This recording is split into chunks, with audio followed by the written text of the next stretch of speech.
Good afternoon. We are Team 9 and we are recommending a strong buy on Health Equity, ticker symbol HQY. The price target is $116 and that represents a 50% upside from today.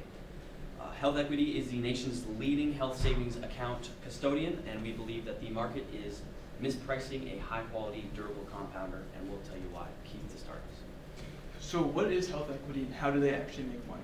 As Zach said, Health Equity is one of the nation's largest HSA custodians. They provide tax-advantaged savings accounts for health costs for whenever they come up. They focus on large employers as their companies, and then they get all their customers through those large employers that they partner with. 40% of their income comes from custodial yields, which is earned from the difference between the yields from banks and the rates they pay on their HSAs. 38% of their income comes from service fees. So employers pay for access to the HQY suite of products, and they also have interchange, which is 15%, which are fees earned on each company's whenever they use a debit card swipe. They currently have $32 billion in assets under management, which is a 27% year-on-year increase from fiscal year 2025. They have 17 million member accounts, with 10.6 million of them being HSAs. There's currently 15 sell-side analysts that are currently covering the stock, with 14 of them having buy ratings with an average price target of $119. They had a fiscal year 2025 43% adjusted EBITDA margin, and we believe that this company is a good fit for this competition because it's an asset-light company, a recession resilient, and a durable free cash flow compounder. Now Zach will talk about our investment thesis. So we have three key drivers from our investment thesis, the first being a structural HSA expansion. The 2025 One Big Beautiful Bill Act was the most significant pro-HSA legislation since they were founded in 2006. It extends eligibility to 3 to 4 million more American families. HQY's employer distribution network, which they have built over the last 2 decades, is positioned to capture the disproportionate share of that new demand. And this is a policy tailwind that isn't yet embedded in the conscientious estimates. Our second driver is the custodial yield engine. Only about 8% of HQY's members currently invest their balances into market securities. The remaining 92% sit in cash, which HQY deploys those into short duration instruments, and they can earn a spread on that. As members gain financial sophistication, they'll be shifting more towards investing, and that would generate a high margin revenue from zero additional acquisition costs. It is a self-funding growth lever that is hidden in plain sight. Our final driver is expanding margins through AI and operating leverage. HQY deployed the Parloa AI platform, which has cut service costs by roughly 66% and fraud losses by 64%. Their revenue per account is growing while the cost to serve is shrinking, and that's a staple of a scalable business platform. Izzy will talk about financials and the gross margin more next. So as you can kind of see, the gross margin has grown from like 55% to 65% over the last kind of 5 years, showing that operating leverage Zach mentioned. As the company grows, its costs really aren't, and it is growing significantly. The revenue has been compounding about 13% each year in the last 4 years. What's even more impressive is the free cash flow growth. In that same time period, it started at about 52 million and got up to 255 at the end of fiscal year 25. Financials show that Health Equity really is a stable, innovative company, and they're going to be producing consistent cash flows for the future. So to go a little bit into our valuation and assumptions, we did a 6-year forecasting. We projected gross margin at 60% and revenue starting at 10% and to decrease to 7% in perpetuity. And that seems kind of low. We did that intentionally. We wanted a conservative model just in case, worst case scenario, something doesn't work out. But we're pretty confident that it's gonna go better than this. These are assumptions the company's proven that they can hit, almost guaranteed. We used 5.6 weighted average cost of capital to reflect Health Equity's predictable revenue and their interest rate hedge. It's a low-risk company, and we had to balance out a little bit on our conservative assumptions. Even assuming 0% long-term growth in our bear case, we hit very close to today's market price, showing kind of the downside cushion. We compared it to WEX Inc. in our relative valuation. It's another financial services company, similar size. First thing I want to point at is the debt to our enterprise value. Health Equity is really light on debt, super stable, safe. And then then we look at the forward PE, and it looks kind of expensive, but if I point out the PEG ratio is very low, which is promising that the market really is undervaluing this company and expecting even more growth than we mentioned. So our model has that risk protection in. Keith's going to go a little more into detail. So investors often wonder about potential headwinds for health equity. I will now break down 3 of the major risk sets and the strategic buffers that our company has in place to mitigate these risks. The first risk that we might face is interest rate sensitivity. Most of the income that we produce comes from custodial yields, and these are sensitive to Fed rate cuts. But we mitigate this by having a $2.25 billion 5-year treasury hedge at 3.94%, which provides a multi-year downside. This is also priced into our $80 bear price target. Also, there's competitive pressures. 2 of the large companies that are our competitors are Fidelity as well as Optum. Fidelity has 0 fee investing in their HSAs, as well as a 24% market share. Optum is integrated in the United Health Group system, as well as an 18% market share. We believe that HQY's full consumer direct benefit platform with products including HSAs, FSAs, HRAs, COBRA accounts, commuter accounts, this can create a multi-product stickiness. 17 million accounts equals a large distribution mode for this type of company. There's also regulatory and legislative risks. HSA eligibility rules are made by Congress, and if they were decided to change these, we could have less increasing revenue year on year out. But this is mitigated by the One Big Beautiful Bill Act that was introduced in 2025, which is the most pro-HSA legislation since HSA was created in 2006. Current congressional direction is a big tailwind for our company. The bottom line, HQY isn't just navigating market risks, but is built to thrive through them and are positioned for the long run. Now Merrick will talk about ethical flourishing. When we evaluated the Kingdom Investment Challenge, it wasn't just about the numbers. We wanted to step back and ask, does this company genuinely help people live better? And that's something we took seriously. Think about it. Healthcare costs are one of the biggest sources of anxiety for American families. Health Equity doesn't just talk about that, they built a solution for it.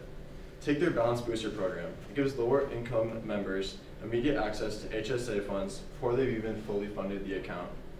That's not just marketing, that's genuine financial inclusion.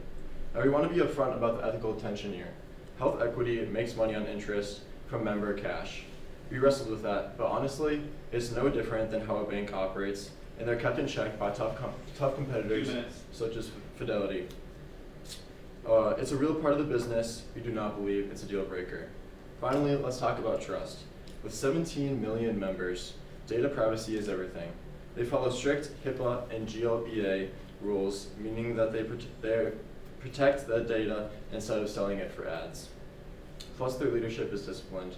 No weird financial engineering or reckless debt. Between their mission and their daily practices, we believe this company is a great example of stewardship in action. Now moving on to Zach and fit recommendation. Health Equity meets every quantitative eligibility for this competition and for this fund. But more importantly, it embodies the qualitative mandate.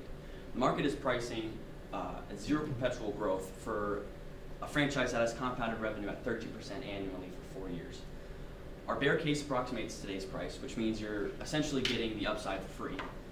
We recommend initiating a strong buy position in HQY with a 3 to 5 year holding horizon, a price target of $116, and monitoring focus on the custodial yield trends as well as the OBBBA driven account growth this fall. Thank you for listening. Now on to questions.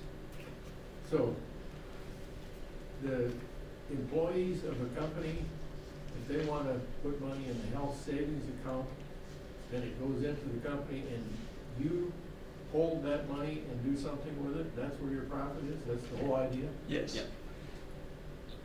So what are the regulations on that? I mean, you can't be getting too wild with investments that you make in it or whatever. Most of the money that we have in the company itself is either in treasury bonds, like we mentioned before, as well as accounts similar to just bank accounts to have similar interest rates. They don't necessarily invest like stock market, like risky. It's more just banks like low consistent returns. It's very, very similar to what banks do with their interest in their accounts that they have. Just like you get your credit dividends each month and stuff like that. So it's just up to you, this company, to try to get a little more, well, what's the limit on how much they can make on, what do they have to really come up with? I mean, so this money goes in to a health savings account, you expect a certain amount of interest, the people would. How much is it, you're required to come up with that for sure? Is that what the deal is, or what? The biggest like appeal for HSA accounts is their tax deductible, so people can put their work money in pre-tax, right? So that's kind of the benefit, and anything above that, like the interest, is additional. But just say they put $100 in, and they expect if they put that someplace, they'd be able to get 2-3% minimum. What is, Well, this company has to come up with that plus more to make money, right? What is the level that they have to come up with? I mean, That's actually, it's different for HSA accounts. You don't necessarily you don't put it into an HSA to expect return. So like my parents own an HSA, and the HSA that we have is just for, like, you go to the doctor, and instead of paying post-tax dollars to go to the doctor, you pay the pre-tax dollars. So you're not taxed on the money that you put in. So it's kind of like Roths and stuff like that, IRAs. So you put the money in, and you're not putting it in to expect a return. You're putting it in so that you have less financial struggle in the future for doctor's appointments and doctor's visits, or money to pay for treatment and stuff like that. Yeah, but you would expect some, in money that's laying there, you'd expect some return on it. You can choose to invest your money. Currently, it's about 8% of all HSA owners in the United States invest their money. They can, through our company, you can have, I believe they partner through Vanguard to have mutual funds, or you can also pay for an advisor to manage the money that you have in your HSA account because of the tax benefits.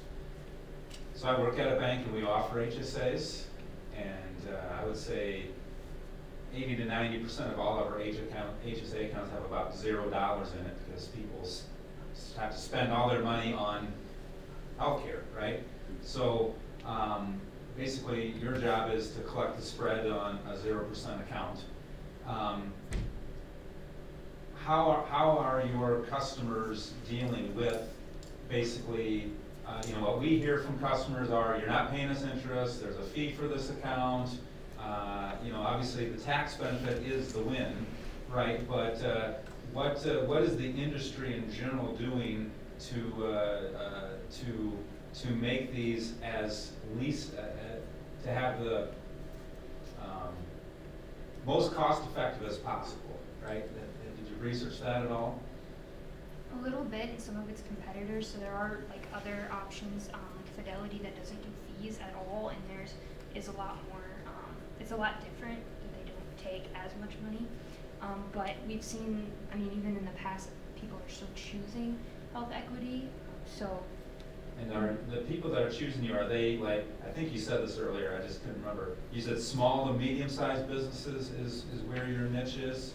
Is Fidelity and the larger companies getting the big employers, or are you in that space as well? So Fidelity, they charge 0% for their do-it-yourself accounts. So if you want someone to manage it for you, you still have to pay Fidelity. So, but if you're gonna manage it yourself through Fidelity, that's the part that I wanted to touch on. Well, so which kind of employers are you getting? Fidelity's getting really, really big employers. Are you getting really, really big employers, or are you focusing on different segments of the market? Health equity focuses on all sizes of businesses. Fidelity is more of a do-it-yourself type of company. So we have all the contracts with most of the large companies. So we get more of the employer-based HSAs. They get more of the employee picking their own company. Okay. Your low debt, you said your debt was quite a bit lower than your peers. Can you elaborate on that just a little bit more? Was that due to AI, you said? Or what In was the the reason for past that? few years, they've just been paying it off. They've just been paying it I off. looked at the numbers and it's gone to almost nothing in the past even like 5 years. So it's a little unclear where they're coming up with that, and I haven't really seen. I just think that they're being more efficient in funding projects internally rather than having to rely on debt. And one of those graphs you showed that the net margin went up quite a bit and it was actually coming back down. Yeah. What was the reason for that? What's going on that you're recommending that even though the margin is coming down? I should have pointed that out a little bit better, but this graph here, this last one was kind of like our estimate. So that's where we're estimating at because we wanted to do like kind of conservative. Actually, in their most recent release, it was at 70%, but we hadn't seen that before we ran the numbers, and so because they released it like last week or something, and so we have the 60% there was our own estimate. Yeah, I should have pointed that out to you. So there was, I think, a 27% increase in assets under management that you had listed. Obviously, that means you're getting new customers. I mean, there wasn't that much growth in deposits or the market, you know. So, is it people putting more dollars in their HSAs, or did you get more customers? Was it a combination? How did you increase your assets under management so much? It's part of the One Big Beautiful Bill Act. It changed who can invest because of the health programs. I believe it's the bronze. If you have a bronze healthcare account with the high deductible health account, you can now invest in HSAs, and you couldn't prior to that. So that's why there was, I believe, 1 million accounts created in the last year through HSAs, for HSAs for health equity. Definitely more accounts, and we kind of looked into the market, and it's really low. I think it was close to 20% of people actually have HSA accounts. There's a huge like range of growth as they become more popular. So has the market share kind of stayed relatively even in the last couple of years? Obviously you gained a whole bunch of new accounts with the Big Beautiful Bill. Have you, through that, has the market share changed between you and Fidelity and Optum and those companies? From what we've seen, it's been kind of stable in the past couple of years. We didn't research that too in depth, but just kind of surface level, it looked that way. So, getting back to what I was talking about before, if the employee puts $100 into the HSA account, and you've got to come up with $100. That's just all, and you can do what you want. If you can make on that, you can do what you want. But you got to come up $100. Whatever they put in, that's what you have to return, right? Is that right? Correct. Okay.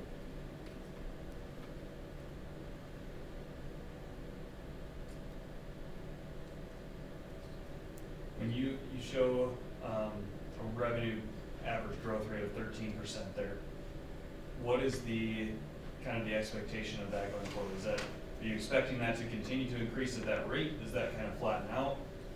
Is it dependent on the interest rate structure in the U.S., dependent on the economy, any of that, or what do you see there? I think it's definitely dependent on interest rate, especially. I mean, we're protected for the short term, but long term is kind of unsure. I mean, based on like my industry knowledge, I'd expect it to be much higher, but like I said, we kind of modeled it low just in case. So I kind of expect it to continue this trend, and yeah, especially if they get more accounts and they continue to make improvements. Yeah, I think that's a big thing too, is with them having more American families able to access the accounts, if they're choosing to go and make an HSA account through HQY, then the revenue will still stay at that higher percentage. But if everyone starts to stop making more HSA accounts, because 1 million more were made through HQY within the last year because of that Big Beautiful Bill Act. So we don't know, or I personally don't know the exact numbers of what like Fidelity and the other ones, what percentage or how many more made HSA accounts through them. But if more people continue to make HSA accounts, the revenue will continue to go up. All right, that's time. Well done. Thank you. Yeah, thank you.